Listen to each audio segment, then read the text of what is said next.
Hey there, it's Andrea, and welcome to the Voice of Influence podcast. Today I have with me Whitney Ferris. She is an internationally recognized coach, keynote speaker, and leadership expert with 2 decades of corporate experience. Beyond her work, she's also a proud mother and wife, committed to balancing leadership with personal fulfillment. And we have lots to talk about today, Whitney. I'm really glad to have you here on the Voice of Influence podcast. Yeah, thanks for having me, Andrea. Looking forward to the discussion. Okay, so you have this really interesting path to where you are in right now. You were at the University of Virginia volleyball player, you worked in healthcare, now you're the speaker and coach. But I noticed on your website that it sounds like you have a very formative moment early in your life when you and your family were in New York.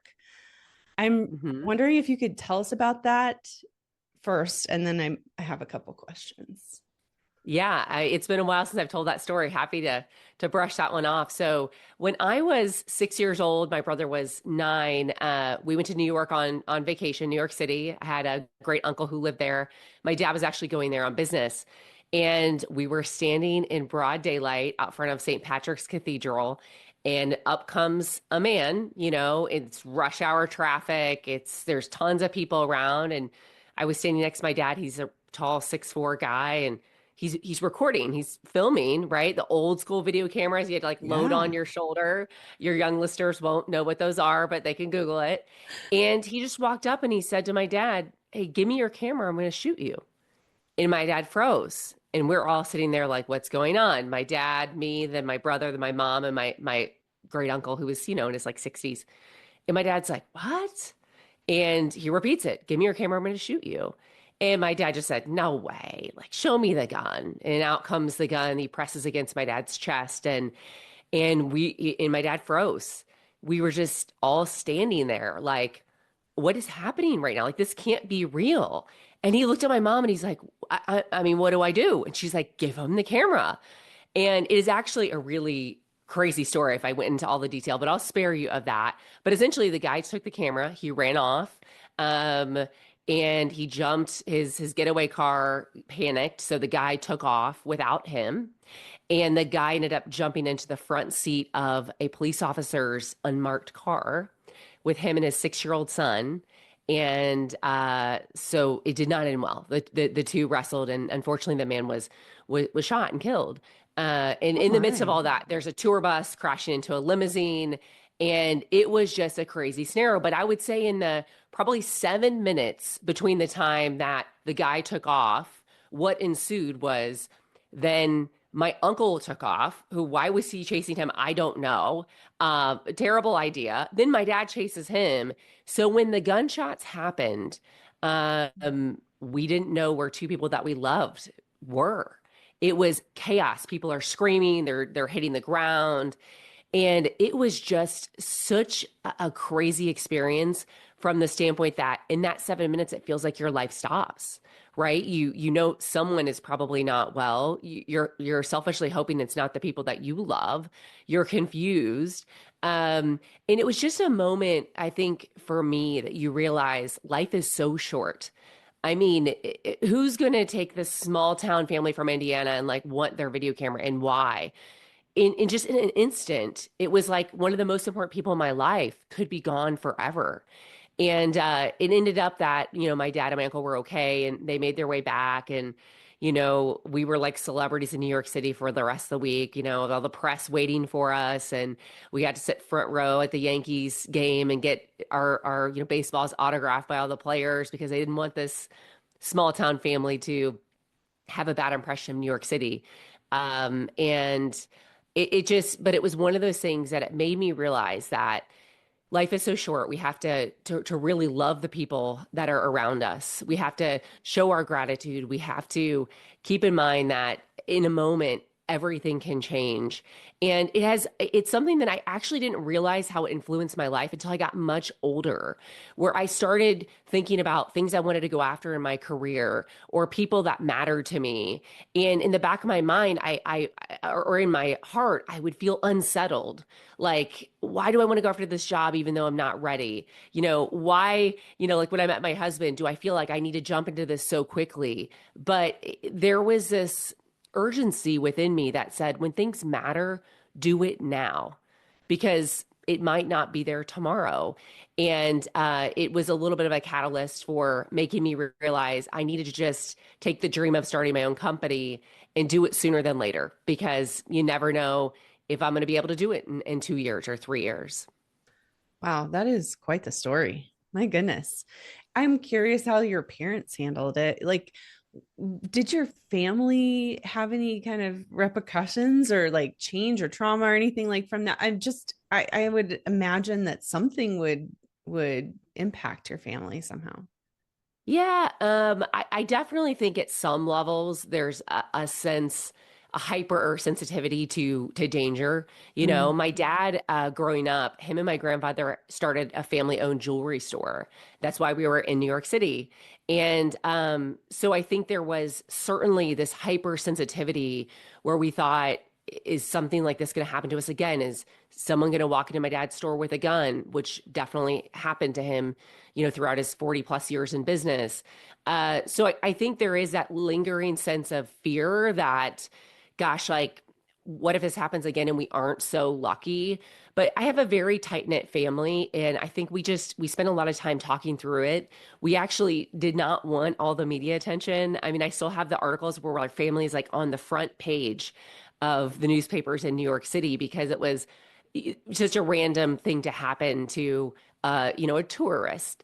So we really just wanted to process it ourselves, and we really finally just took people up and did the Yankees game because we were getting all these crazy calls for people to give us stuff and do stuff for us. And so, we tried to make it into something positive that, listen, there's a lot of lessons to learn from this. And we have to be grateful for our health and our family, and that the outcome was what it was. Mm. Wow. Thank you for sharing that. I would think it would be one of those situations as a kid that it's just something that changes you that, like you said, you might not even realize how much until later. And then you see the impacts and you start to realize all the psychology of it. Yeah, I think that I do a lot of work in my keynotes and my leadership programs on adversity. And I don't want to say I've had a hard life. There's plenty of people that have had much harder lives, but I've had some adversity at really pivotal moments that have jeopardized things that matter to me. And I've just been a big believer that you can either see all of the setbacks in your life as just what they are, things that derailed the timing or forced you to overcome some really tough trauma. Or you can look at it as, hey, this is a setup for a comeback, right? This sets me up to become stronger and tougher and better. And I think the mindset that you take to adversity, whether it's something really big like that, where we tried to find the silver lining and celebrate what we could that we learned in having each other and all of that, the mindset that you have around adversity is so critical as to how you move forward and enabling it to shape you positively instead of kind of being that weight that drags you down, right? That just it's always there lingering, holding you back. And so that's really how I think we chose to approach it, and how I've approached it many times in my life, and how I challenge my clients to do that as well. Yeah. And then apparently that happened with volleyball too, because you got this ACL injury when you're in high school. You're looking at colleges are looking at you. Tell us just a little bit about that. Yeah, I fell in love with the sport of volleyball in third grade. And it was like, I love the team dynamic of it. I loved winning as a team. I loved being able to be a leader on the court. And every day you go to practice and you get a chance to be better. That was so empowering to me. You get a chance to bond with these people. And I was a really accomplished athlete. I mean, at 14, I had colleges sending me letters every day in the mail. I had won national championships in club sports, and my high school we won state championships 3 or 4 years. So, I had the wins to go along with just the experience. And but when I was 16, I just turned 16, I tore my ACL. And it was a huge blow to my confidence because it introduced uncertainty. And let's be honest, most of us don't like uncertainty. I don't. I dislike uncertainty, but I'm trying to turn it into a bit of my superpower as to how navigating uncertainty can make you rock solid. But I had surgery. My parents, they knew how important it was to me to be back for school season because we were favored to win a state championship. So my mom put her head down, did a bunch of research, found the best surgeon. He operated on a lot of the pro and college athletes. He was an hour away from her house. I had surgery. He said, if you are dedicated to your rehab, you can be back in 3 months. So my mom drove me to rehab an hour after school. I was sat there for 2 to 3 hours rehabbing, an hour home. I mean, they were so dedicated to helping me make my dream come true. I came back in August like I had expected. I'm like, I'm ready. And 2 days into practice, I tore it again. And it was just devastating. It's one of those things that all you know at that age is school, sports, family, those core elements of your life. So to me, it felt like my life was ending, which is obviously the perspective now is this is a very minor setback. But it jeopardized my ability to earn a college scholarship. And that had been being a D1 athlete, being able to play and lead at that level was something that deeply mattered to me, that I wanted to prove that I was good enough to do. And so I had to sit out a full year, which killed my recruiting because I missed the most important recruiting season. And what ended up happening is a lot of coaches said, "Hey, we're just not confident that your recovery is going to be durable. I mean, are you going to re-injure it? Are you as good as you were before? So come walk on." And I remember having a conversation with my mom, and I said, "It just feels like I'm giving up on myself to give into that. Like I know I'm good enough. I know I'm going to deliver." And she said, "Then say no. And it turns out that I said no to two universities that were in my top three. And I just said, either you go all in on me for 4 years or not. And it's okay if you don't want to. And it ended up that one of them came back to me and said, we'll fine, we'll offer you 4 years. And it was my top school, but I'd already committed to the University of Virginia.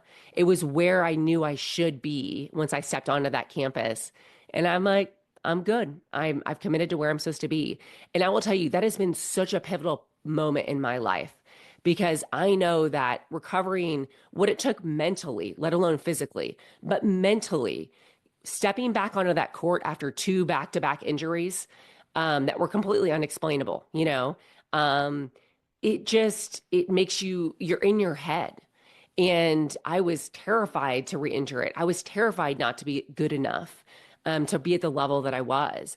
And it has been a big component of my focus on mindset in the fact that we will be the greatest accelerators or obstacles in our success. And it comes from what's going through our head. And we can't just push it down, right? We have to hear it. We have to confront it and ask ourselves, does this serve us in where we want to go?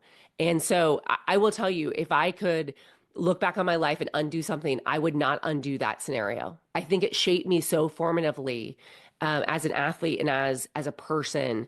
I would have it happen all over again. Mm. Yeah, that's a huge, huge lesson to learn at that age too, when you're just like, you've got the whole world in front of you, or you feel like you do or should.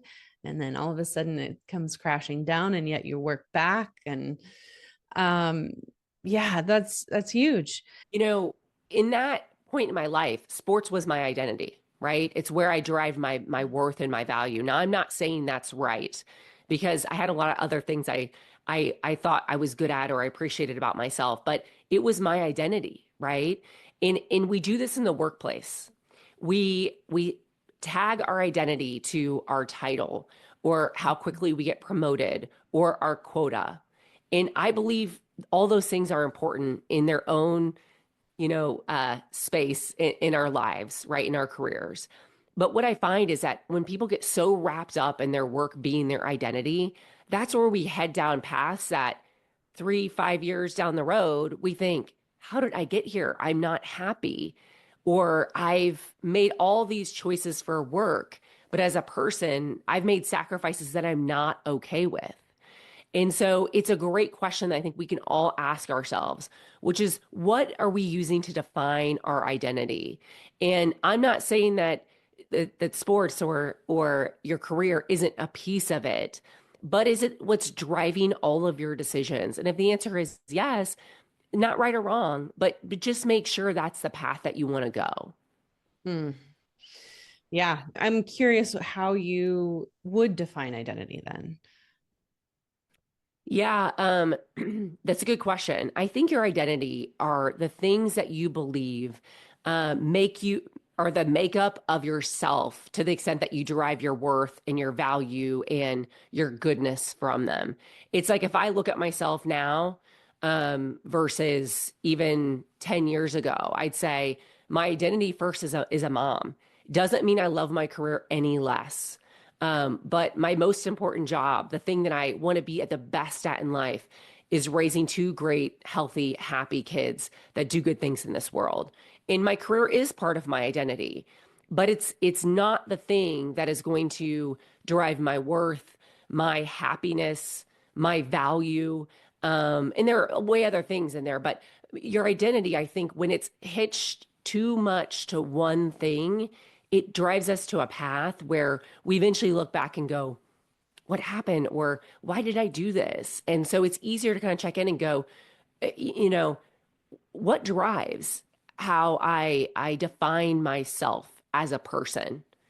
And typically, there isn't any one thing that should define all of you, right? So how do you create that balance and that well-rounded identity where it fuels you and all the things that you love? Mm.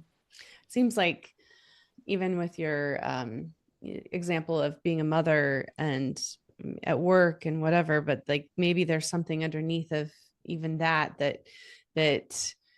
is the reason why you care about being a mom that is raising two great kids.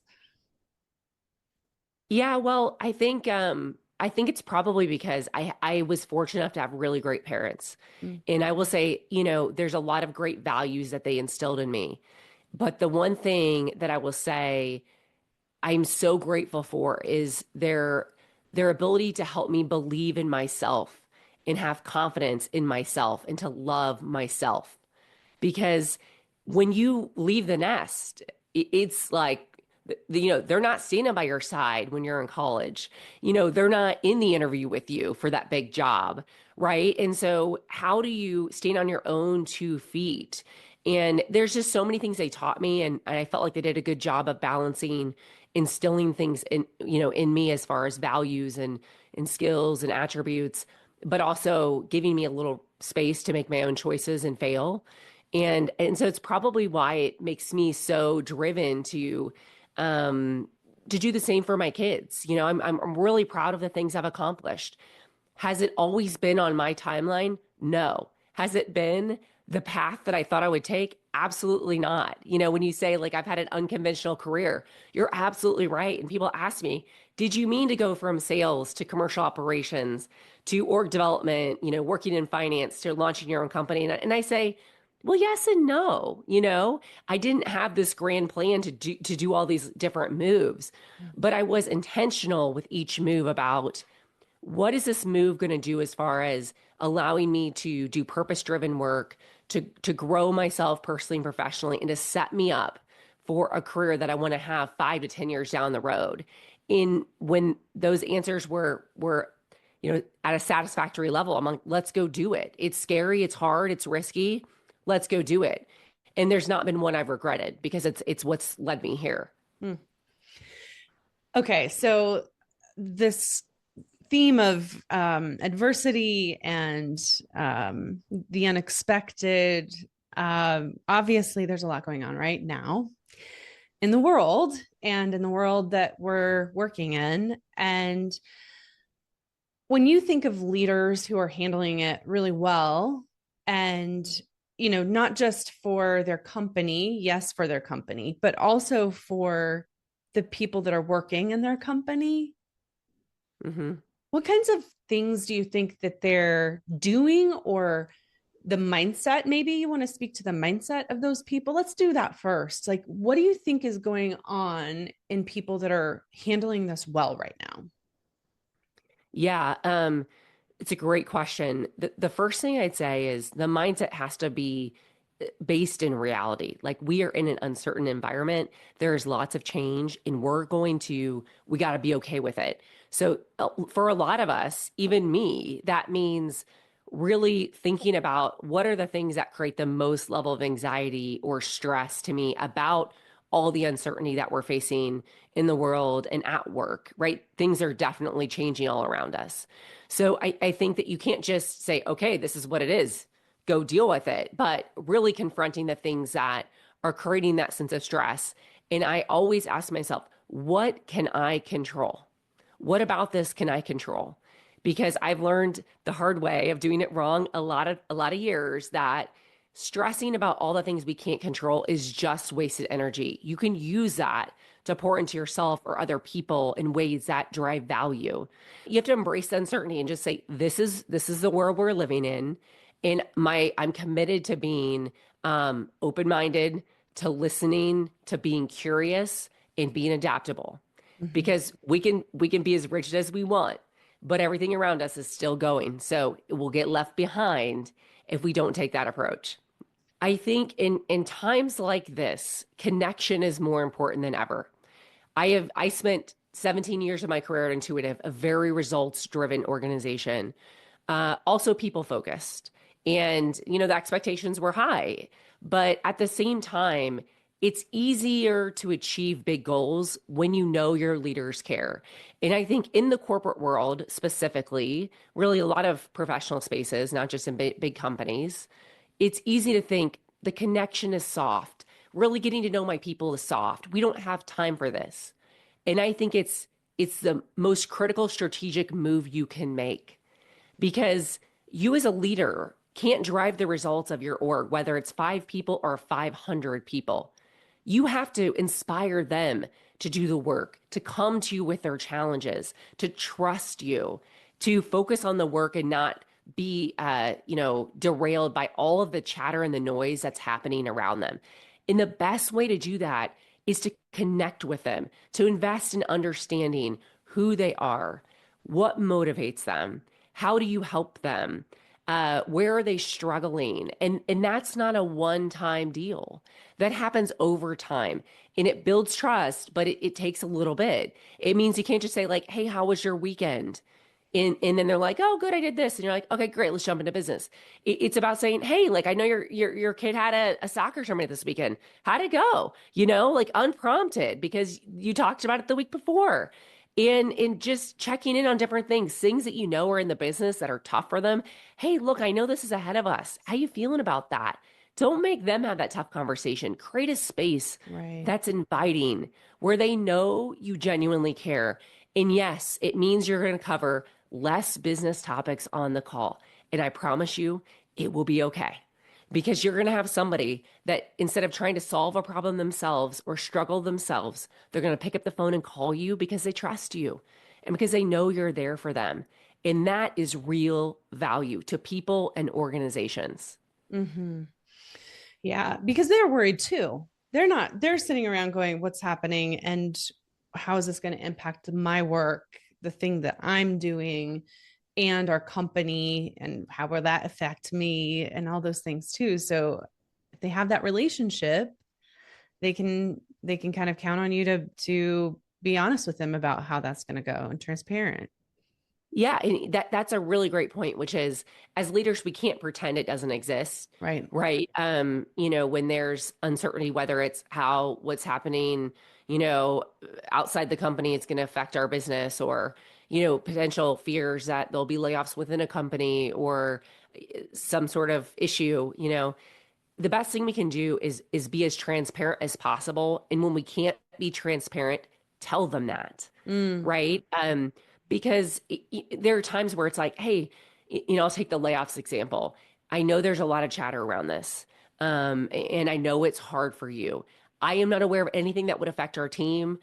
I think I would know, but I might not always. And you have my commitment that as soon as I know something that I can share with you, I will communicate it. I know it creates these feelings and whatever they are. It would worry me too. But rather than have you all talk behind the scenes about what might be, let me tell you what I know.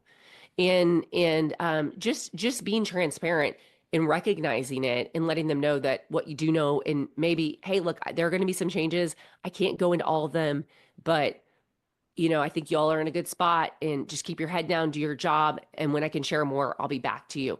That type of communication takes a lot of guesswork out of it. And I think there's so much wasted productivity today Mhm. in all of the chatter, because we see it on social media, or, there's just a million ways people connect with each other. And so things spread through the grapevine faster and broader.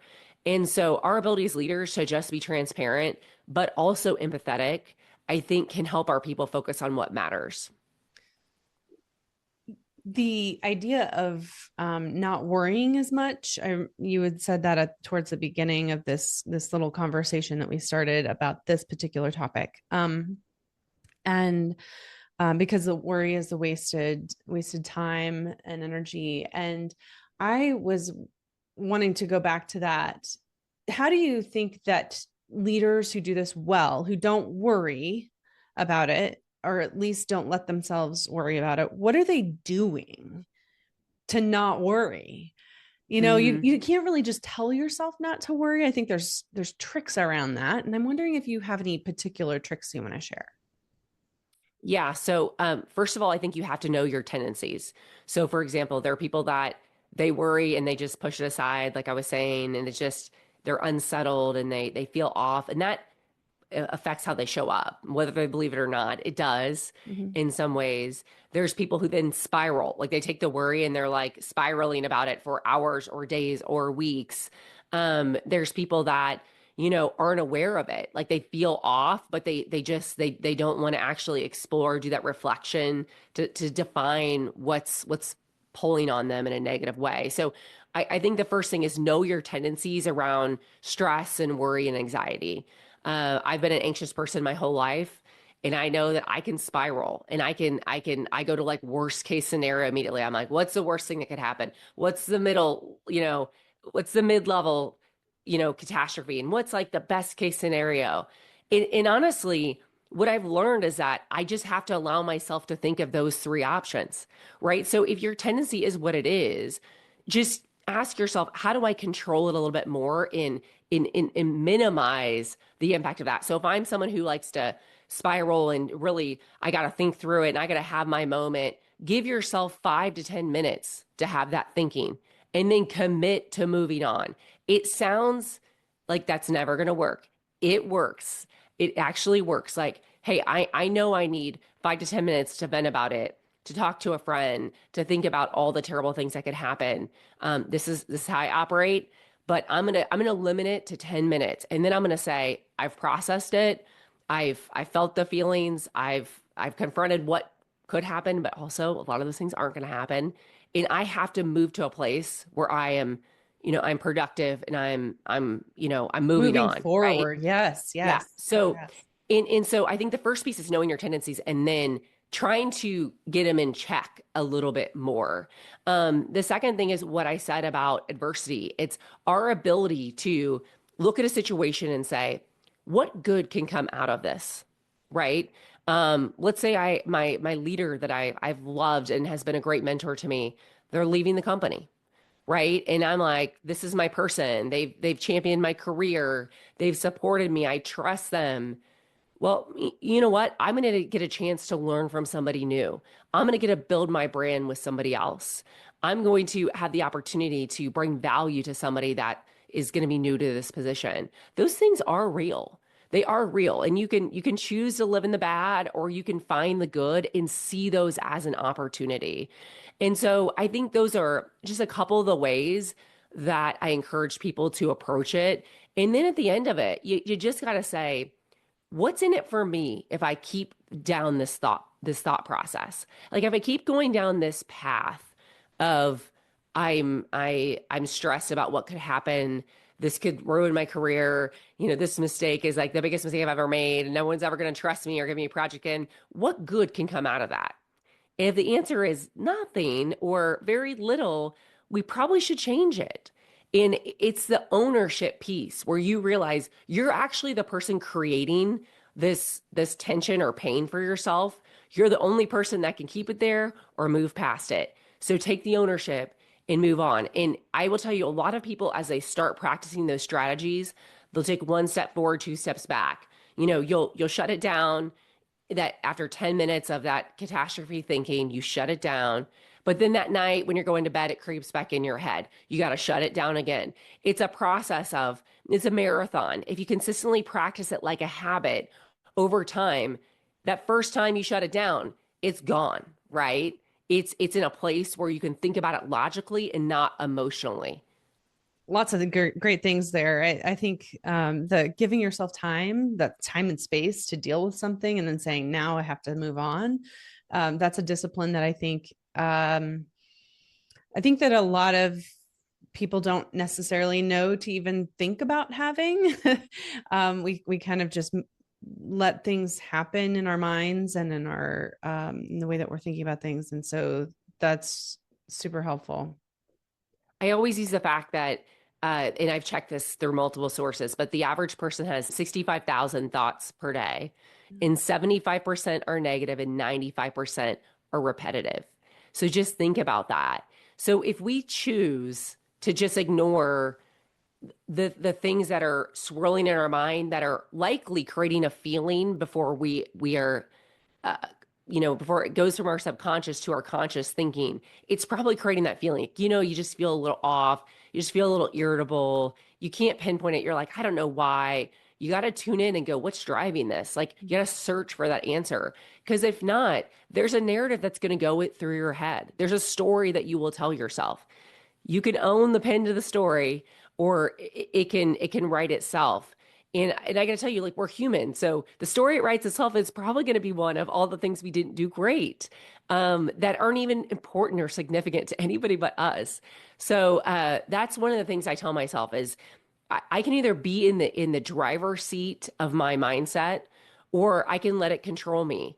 And I know from experience when it controls me, I'm not good enough. I'm not successful enough. I didn't do it fast enough. All the things that we tell ourselves because we're comparing or we're looking around. And that's not who I am, right? But I have to intentionally drive that narrative. Okay. Executive presence. How do you define executive present, excuse me. How do you define it? Hmm. And besides mindset, which we've covered a lot, what other steps do you suggest that people take to cultivate it? Yeah, yeah. Executive presence is a topic that I will say it's very rare that I'm in a coaching engagement where this is not discussed. And so if you ever get the feedback that you need to improve your executive presence, your executive communication skills, the number one thing I encourage you to do is ask, could you give me a couple examples so I can think of specifics? Because what often happens, and I am going to get back to your question, I promise. What often happens is people come to me and they say, hey, I'm working towards this VP job. And my leader has said, you got to sharpen your executive presence. You got to be more like an executive. You got to show up more like an executive. And the person's like, okay, yeah, I can work on that. And then they come to me and I'm like, well, what is it? Like, executive presence is this huge thing. It's how you show up. It's like the gravitas, the words you use, the nonverbal. It's really it's really your presence, right? It's when you step into a room, how you make people feel and what they think of you through your verbal and nonverbal actions, right? That's what it is. And, it can be everything from how you say something to the words you choose to, what you're wearing, which I know people debate it, like we shouldn't care what people wear, but you step into a boardroom and you don't look like you belong. There's going to be people that maybe say, is this person credible? It's just is what it is. It's reality. So yeah. I mean, so the most important thing is that you can isolate what component of executive presence. If I could change two things about executive presence that would get me where you want me to be, what would those two things be? That's another question that you can ask to get those Great specifics. question. Yeah. And so get clarity on it first, because we can all improve executive presence. Let's be real. And the most important thing is that when we show up in that room and we're contributing, people are going, okay, like this person is credible. They're on it. Their information is based in facts and data and or well proven opinions, and they say it in a way that resonates with me. Now here's the deal. With executive presence, you're not always going to hit a home run because you're usually talking to many different people.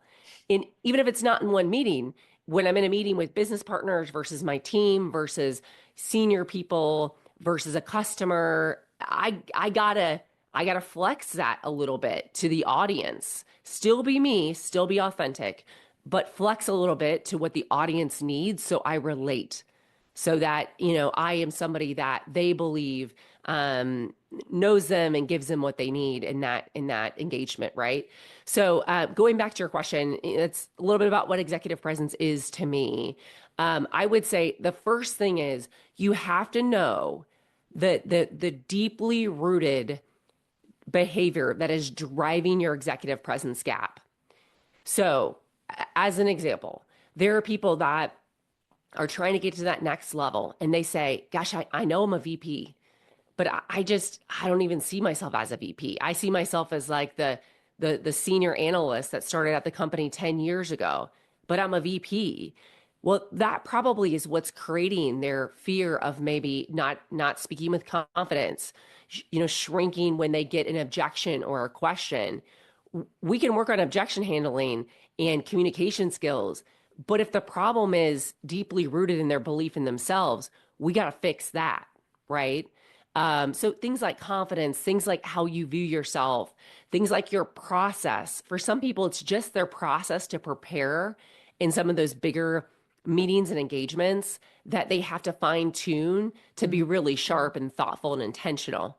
And so I tell people two things that are critical in executive presence: knowing the root behavior that drives the symptoms. We can band-aid the symptoms. It's only going to do so much. Let's fix the root cause. And a lot of times that takes a lot of discovery or reflection. It doesn't have to be with the coach. It could be with a mentor. It could be with yourself, a family member, whatever. And then two is you got to show up authentically. So you will fail at executive presence if you pretend to be someone you're not.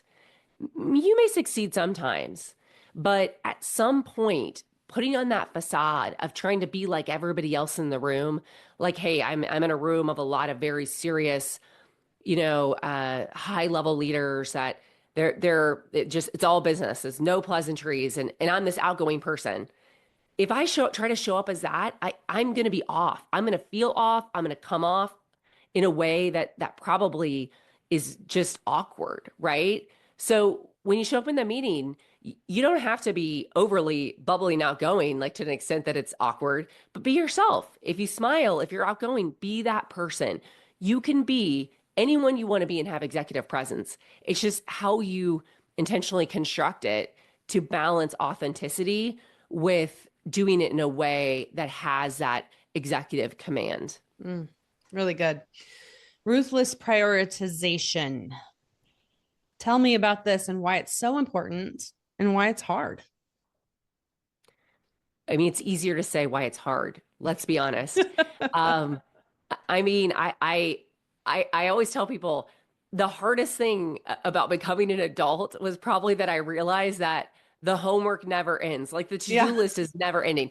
The to-do list is never going to be done. I could work 24/7 and the to-do list of all the things I want or should do or need to be done are not done. And you're like, oh man, there's no just completely dead time anymore. You have to create that, let's just say. So there's always so many priorities, which makes it hard personally, professionally, taking care of yourself, thinking about your future. I mean, recharging, just all of the things that pull at you. And so ruthless prioritization is your ability to be honest about what is absolutely necessary to drive my most critical goals. And that's just not just your goals at work, but that's your goals personally as well, professionally in your career. And you're going to have to make tough decisions. I do this exercise in my leadership programs called Blue Chip, White Chip, and it's this exercise that basically shows that we typically go the path of least resistance, right? And so our a lot of people's default is let's go the path of least resistance, which means if I get an email from someone that says, "Hey, I need this done by Friday," and it's Wednesday, I'm like, "Oh man, I've got so much to do." Rather than say, "Hey, I've got a deadline Friday. Would it be okay? Would end of business Monday be okay for you? If not, I will pivot." Instead of just sending that email, what do? We sigh, we add it to our to-do list, we're deflated, like, oh, I'm gonna have to work late tonight. And then over time, that takes a toll on us. Mm, And so I do think that our inability to prioritize is one of the key drivers of burnout. And the good news is we can fix it, right? We can fix it. We can fix it by talking to the people we work with and saying, "Hey, like how would you force rank these things? Here's what goes into doing these with excellence. Let's talk about what you see as most important. Is there anything that could be pushed a day or two or a week?" And oftentimes, when you have the courage to have that conversation after you've done your own analysis of what's the strategy to reshuffle, then people are willing to help you. mm, Um, so so I'd say like for younger professionals, you probably have to get a little bit more help in saying what's most important here. I have these five things that are in conflict at work, and I really need some support in figuring out what's most important, right? Also, as a perfectionist, I'm not even gonna say I'm a recovering perfectionist because it's like a battle that will never end for me, and it's okay. I've accepted it. I just work on it. But as a perfectionist, I want to give 100% to every single thing I do, like from making sure that whatever the treat is brought in for the class party looks awesome and the kids are going to love it, to the email that I send or the presentation I deliver. And it is such a waste of energy. Sometimes things can be done with 90% of the effort or the time investment, and they are equally as good from a results perspective. So it's like yeah. we're giving more, we're spending more for no greater value. So we have to ask ourselves, like, if I do like a 5 slide analysis for this email request, is that necessary? Or do I just answer the question and say, if you want more, come back to me and I can do a deeper analysis on it? So it's having the courage just to ask the questions and also be realistic with, again, I talk a lot about ownership with saying, if I just say yes to that, that's my choice. That's my Mm, choice. It's not the person's fault that they asked me the question or that's asked for right. me to complete this. It's my choice. So how do I maybe find a common ground or understand urgency, the level of detail needed, so that we all win, right? Because believe it or not, that person that sent the email probably wants you to win too. They don't want you working at night when it's not necessary. It's such a great point to make it a conversation. I think you're right. Most people are taking emails or requests like that and feeling like they have to do it instead of realizing that they can come back instead of just saying no, you can come or yes, you can come back and have the conversation and figure out where it does fit into the prioritization. I think that's super, super valid and important. And especially like you said, for these younger people who are trying to figure all that out in the first place. Yeah. Yeah, I mean, one easy way to think about it is what's the effort and precision needed to deliver what's being asked of me? Yeah. And if you're unsure, just ask the question. Hey, I want to deliver what you need. Mm. It would help me to understand the level of depth that you're looking for this. Or, I mean, that's just one way to say it. It's going to flex depending on the situation. But you want to know how much effort can I put in? How much effort is it going to take to That's give them right. what they want? And then what level of precision is actually needed to get them their the quality of work that they want to see. Especially for somebody who is a perfectionist or you're just in fear of failing for some reason. I think that might be one of the questions too is internally like what am I trying to prove? Is this actually what they're asking for or am I trying to prove that I'm right or that I'm valuable or something that maybe is a little beyond what they're asking? You're exactly right. Is that we think, you know, we if we do everything the minute it's asked with perfection, Mhm. that's going to differentiate us. And guess what? If you want to climb in your career, That's whatever right. it is, eventually you're not going to be able to do that. So I say to people, that could be your winning strategy today, but is that going to be your winning? Is that strategy going to work when you're in your boss's role or your boss's role? And will you And I even get there with that? You exactly, can't because you're exactly. just doing tasks. And I learned a really hard lesson when I was a leader because I'm a type of person that's like, I get an email at 8 o'clock at night and I'm checking my email before I get to bed. I'm going to go respond to it. This is back when I first started leading teams. And someone came to me and they said, hey, I noticed you always respond the same day to everything. And a lot of times you're sending emails at night. I was just curious, do you expect that of us? And I was crushed because here I was, this young leader. I want to be responsive. I want to give them everything they need. I want to make sure they know that they are my top priority. When number one, I probably wasn't giving my best response at 8 p.m. I mean, let's be honest. Mm-hmm. And two, they were thinking that my actions were actually the expectation that I had for them. And I thought to myself, whoa, I've got to explain up front because there are some jobs where it's like I travel and I'm on a flight late, so I am going to send emails, but I tell people now, hey, here's how I work best. Let me tell you what my expectation is of you, and the way I work is not the way I expect you to work. But I do try to be more mindful of changing that behavior. Mm-hmm.